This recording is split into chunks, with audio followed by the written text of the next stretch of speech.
all-time favorite, Mumm-Ra the Mumm-Ra. Mumm-Ra. Join me today as we find out if this Super 7 Thundercats Mumm-Ra is worth the price, which it looks like is going for $60 retail now. Oh my gosh. This is another one that my friend Chris Hill shared with me to open up and let everybody experience on this channel. And I am so very thankful because that means I don't have to buy this Super 7 item, but maybe this one is worth it. Let's find out. Reviews on this channel, we always start with an overview of the box and everything that's inside. Then we look at details, articulation, and posing, and then wrap it all up with a nice final rating. Let's get into it. So on the outside with Super 7, typical brown box, there's never anything on it except for a little bit of information on the back, but we will find that on the inside of the box as well. And I believe that this one is actually sculpted and painted and everything by Super 7, where the older first wave stuff, that was actually Mattel, just remade by Super 7. So this should be an original item by them. So let's look at the packaging. It's just a beautiful box, just like we saw with the last Thundercats on this channel. And then we got Super 7 ages 14 and up, and Mumm-Ra the Ever-Living. Of course, on this sides, this part is just black. We got Ultimates logo at the top. On the back, beautiful Thundercats logo. And on the bottom, the same information we saw on the brown box. So one figure with accessories, it just never lists what those accessories are. And the only way to know is to look it up online. And then some information here.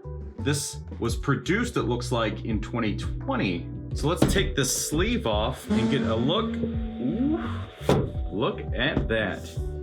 He is very massive. I assume that's part of why it's 60 bucks. Now, I apologize because I do not have Lino, which I did review on this channel, but I sent that back to Chris, so we can't do a size comparison, but he is larger than Lino, so that is very good to know because he should be. Classic Super 7 looking good in the box. Let's take a look at the back of it.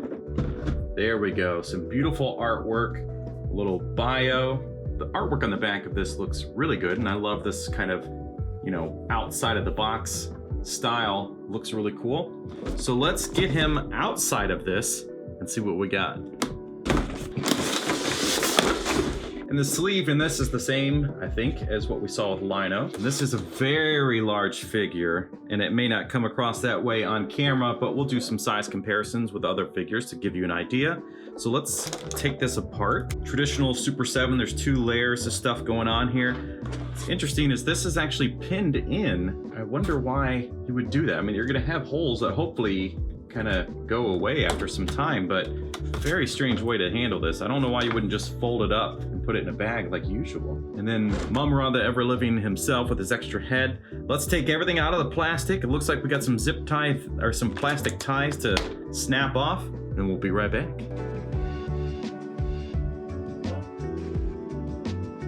All right, so there we go. We've got Mumm-Ra out of the plastic. We've got quite a bit of stuff to look at here. So let's look it up online. So obviously we've got Mumm-Ra himself. We've got Ma-Mutt.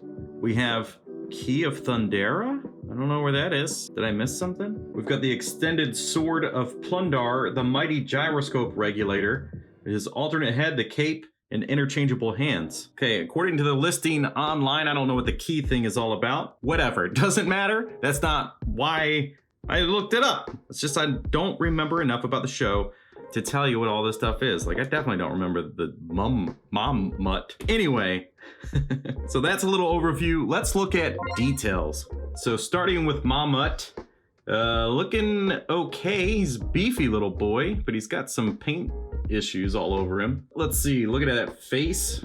That's the kind of face you have to learn to love. He is like basic articulation. It's nothing in the knees or anything, but it's not too bad. The paint work, I mean, you obviously got like these shadowed areas and stuff, so it is a painted figure clearly, so I'm happy about that. We've got the alternate hands, so they're just mirrored of each other. These are just straight up plastic. Maybe a little bit of coloring going on in like inside in between the fingers. I don't know, it seems darker, at least in person, but it doesn't really look painted. It's just kind of plastic, just blue plastic, which is, you know, what Super7 does best. And we have these alternate hands, look like kind of somewhat gripping, reaching out for someone's throat. We have the alternate head, which looks pretty good. I love all of the pieces that, you know, have that life to them. But the details on this one are actually looking pretty nice. The good sculpt, good paint work around the eyes. I'm actually impressed with how much paint work and everything we've got going on here. I don't understand why we went away from that. It is kind of hit and miss though, because this is incredibly cheap looking around the paint here. I feel like that could have been better, but whatever. Maybe I'm just being picky. This is just straight plastic, but it has like a metallic kind of look to the plastic. I don't know if I can get any of that in the light. Yeah, a little bit. It's fine. It's just straight out of the mold, and that's why you get these like imperfections going on around here. They're a little obvious. We have either the gyroscope or the key scope gyro, which is pretty plain. Nothing too exciting to talk about there. We've got the cape. Now the cape looks nice, and it did leave holes behind, so that is very disappointing. Why would you pin this thing to the plastic? Now we have holes. Again, maybe over time, like the fabrics get back to where they're supposed to be. I don't know. We can kind of try to move that around a little bit and see if it goes away. It's less obvious, especially on camera, but I can still see it. Maybe they were just trying to prevent these wrinkles. I don't know, whatever. Steam it if you got wrinkles, no problem. It does have a wire in there, so it's thin. I imagine if you bend the same spot too many times, it'll snap, but that's with any figure that has wires in the capes and stuff. But the cape is nice, and having a soft goods, man, always bumps the quality of a figure up. Detail of Mumm-Ra. He's got that ab crunch that I hate. That's on a lot of Mattel stuff, like the wrestling figures and stuff. I just never am a fan of that. It's just that little like C shape. It's so strange. Anyway, so the details in the face looking really good, just like the other head sculpt. The paint is awesome. Love the gold paint here, and even the paint in the eyes of the snakes on his head. This is actually nice. Really enjoying this one, and then the difference too, because this is like a semi-gloss, almost matte, and then you have the gloss paint here. So they're really putting in the work on the paint, at least in the head sculpt. The rest of it, like this is just molded in the plastic color. His body is, this might be painted because it does look similar to this band here. So we're getting some paint work around some of the goods, and it's maybe just the right amount. I think it would be nice to have, kind of like on Ma-Mutt, where you get these darker painted spots. It would be nice to have that on Mumm-Ra himself, although you kind of seem to have it right here. It's like it just didn't land well when they went to work on this one. I love the boots, or whatever you would call these, leg gauntlets. I love the texture. That's a really nice touch to add that texture in there. Of course, there's a little bit of issues with the paint, but it doesn't bother me that much. It seems weird that that's glossy. This is kind of, it seems like that should be like a matte finish if it's fur. But anyway, just being a little picky there. I think quality-wise, it's looking really nice. So those are the details. Let's get into articulation. So starting at the top, we've got a head that can spin, but we're gonna have some limitations because of all of the straps and stuff from his mummy form that are still there. But you can get it all the way around. As far as looking down, I don't think we're gonna get anything. He doesn't look up or down. He's got like just a little bit of wobble, but he cannot look up or down because of that. Everything that's on his head. There's no tilting or anything, so there's just a little bit of play just because of the ball joint or whatever that's underneath there, which we'll find out when we take that head off. Yep, just a little ball joint, but there's just too much stuff that's getting in the way. There's no articulation technically, but it's really soft, so you can kind of... Mumm-Ra. Anywho, so onto the arms, we've got the T-pose. Oh boy. Spent too much time on the bench press, and now his arms are a little too tired to lift. So that's as far out as he goes. And if you push too hard, you're actually gonna nick the plastic, I think. And I don't really want to find out, but it is pushing right in. But if you look right here, there's like this kind of cut line. That's there by default, but that's exactly where that maxes out at. So if you need his arms to go any further, you're gonna have to rotate him, then rotate the bicep to get him up. So it's a little bit of a bummer, but they do go all the way around. That's not a problem. He's got the rotation at the bicep, which is good. We've got a single joint elbow. Yeah. And this thing is kind of loose, so it's just gonna go wherever it needs to, which is fine. It's all connected up here, but the bottom half is a little loose, which is good because when you're articulating, it needs to be able to move around. But yeah, it's just a single elbow, but the elbow has a full rotation, which is nice. So the bicep and the elbow. And then the wrist will spin all the way around, and it has a 90-degree bend, which works just fine. We've got that ab crunch we talked about, which kind of goes backwards a little bit and then goes down an okay amount. That's not bad for an ab crunch, but the backwards isn't really anything. We've got full waist, which is nice. We've got the legs, which are on ball joints, big ball joints. He's got big balls joints. Anywho, it's got rotation at the top of the leg. We've got a full kick, no problem. The splits can happen, but his little skirt thing definitely pushes the legs back down. Single jointed knee, which doesn't go full 90. And then any rotation, well, yeah, that's kind of a weird spot, but it does rotate at the knee. Interesting. Wow, okay. So the ankle does not rotate, but he's got this fur in the top of his foot, which definitely prevents it going up too much. And then this is hitting when you go down, but you know, whatever, you don't need to go down that much. And then it's just kind of got that weird like swivel hinge thing that we see on pretty much all figures, but there's no rotation. It's just at the knee, which is gonna be really weird. And the bottom of the feet, he does have peg holes, which is great because you don't always get them, and I feel like everything should have them. It says copyright WBE and T Wolf, and then S21, and then Super7 China. Articulation of Ma-Mutt, he's got his head rotates. That's it. And then his legs just kind of do basic toys of the 90s. This is like, this is what most action figures would be in the 90s. Just, they're permanently there and you can just rotate the shoulder. But I mean, I guess that's okay. He might as well not even articulate though, to be honest. Just the head would be fine. So that's it. And none of his wrists have the like point your sword at people kind of set up. Now this may need to be considered articulation, so let's look at how we get this cape on him, because there are no instructions with these figures, and it's like you're just supposed to figure it out on your own or find somebody online. But there's this little like peg underneath of him which does not come out. Let's take his head off. That doesn't come out, which I thought it would come out and then you'd pin it, but I think you're just supposed to stretch this thing around it, which it does fine. It's okay as far as trying to get that thing on there. It's nothing spectacular. And then on the wrists, bracelets or whatever you want to call these, he's got, this has got like a little side cutout versus this one, it's a full mold. So that obviously is where that is going to go. It goes on very easy, which might be a concern. It might be popping off a lot. Of course, having a cape on there like this is gonna limit articulation because it's not gonna stretch, but I think we're gonna be mostly okay. All right, well that's articulation. Let's get into posing.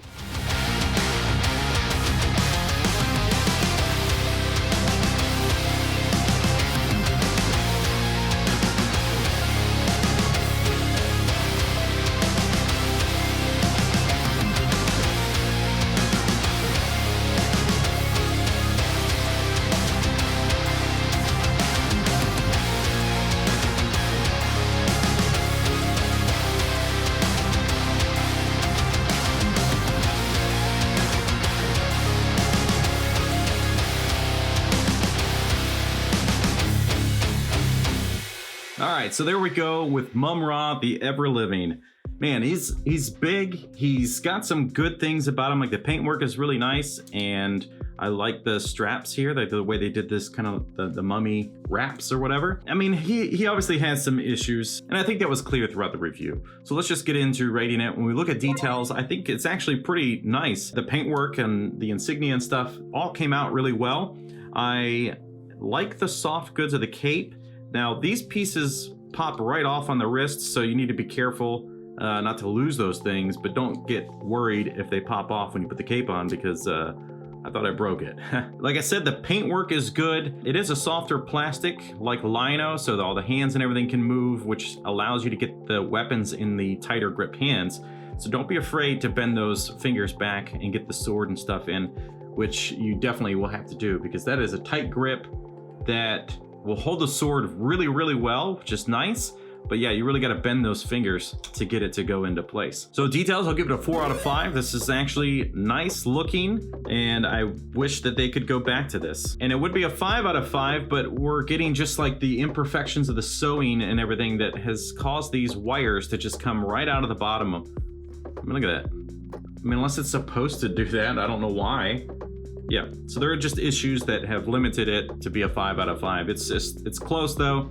And that brings us to articulation, and articulation wasn't great. There's a lot of issues with his articulation. The hips are getting loose, which is totally expected with Super 7. So, you know, no surprise, right? But there are a lot of limitations, like the elbows really don't have much range. The knees don't have much range. There's no tilt. There's no like ankle articulation to like rotate, which is a serious problem. And the head is just laughable. It doesn't do anything. I think I'm still going to be fair with it. So the articulation will give it a 3 out of 5. It's not the worst thing in the world, but it could absolutely be better. Which brings us to posing. And posing, just, you know, it wasn't great. You could do some stuff. You can have some fun with it. But overall, there's just so many limitations with it. You can get like just get one good pose and just lock him in with that one. He obviously is going to go best with other figures from the line. He's not you wouldn't just buy him. You'd obviously have to have Lino and some other figures before you could really enjoy this one. So posing, I'm gonna give it a 3 out of 5. It's, again, not the worst thing in the world, but it absolutely could have been better. But that's it. Those are the scores and the overall rating. Now, is he worth the $60? And I think that this is a problem. If this is gonna be more than the 55, which is the expected Super 7 pricing anymore. I don't know that this was ever available at 45, like the early Thundercats stuff. But based on when this came out, I mean, maybe there was a wave that came out in 45. When I looked it up, everything was either 55 or 60, which is crazy. I mean, he's big, there's some extra stuff in there, but it's not worth 60 bucks. It just isn't. If you have other Thundercats figures and you need this to complete it, like maybe you bought all the Mattel stuff, but you never got Mumm-Ra, well, yeah, I mean, I guess you would pay it just to complete your set, but yeah, it's just not worth it. And there's a good chance you could probably find him aftermarket discounted. Right now, he's 60 bucks on like Big Bad Toy Store, and that's just too much. I don't know what they're thinking, but it is one of the better figures that they've made. They don't do anything like this anymore with the paint work. And if you've seen anything from the Power Rangers coming out, man, they really did Tommy bad. And then, of course, Andre the Giant, which was absolutely hysterical. And just, man, I don't know what's going on over there, but they need to get back to this kind of quality. I would say that if 45 was the original price, then that would be worth it. I think he's got enough going on to make him worth a little bit more than like a $35 or $40 figure. 45 would actually be pretty comfortable just because of how big and how nice it actually is. But yeah, 60 is just crazy. And if you'd like to see another Thundercats review, then watch this video here. We'll see you next time.